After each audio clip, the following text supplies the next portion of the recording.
सोबेदेरो तालका reporter Aamir Hussain Solanki सोबेदेरो police ऐं ॻोठाणनि जो ॻोठ चकरवासियों में फरमान मंगने जो घर के कड़ो चोरायल बकरी ऐं 3 चोर सग समेत गिरफ्तार। सोबेदेरो पुलिस ते घर धड़नि जी औरतुनि जो हमलो। SHO समेत 3 अहलकार सुका धक लगण सबब ज़ख़्मी थी विया। तफ़सील मूजिब अॼु सोबेदेरो भरसां ॻोठ पिरोज़ हाजी राजपर मां मोटरसाइकिल सवार चोर ॾींहुं ॾिठे जो सलेमान हाजी राजपर जे 2-3 महीननि जी वछेर चोराए मोटरसाइकिल ते खणी फरार थी विया त भाॻियनि चोरियुनि जो फौरी पीछो कयो। भाॻिया जॾहिं ॻोठ गुलाम जाफ़र खाकी वटि पहुता त खाकी बिरादरी बि राजपरनि खे ॿुधायो त मोटरसाइकिल सवार असांजी बि बकरी खयूं पिया वञनि।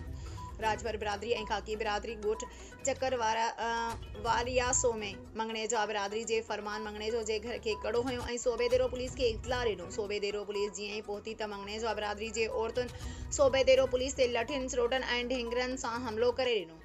उन हमले में SHO सोबेदेरो मोहम्मद हाशिम हकड़ो, सिपाही वहीद अली लाड़क, सिपाही हाकिम सेतो ऐं कुछ ॿिया अहलकार सुका धक लगण सबब ज़ख़्मी थी पिया।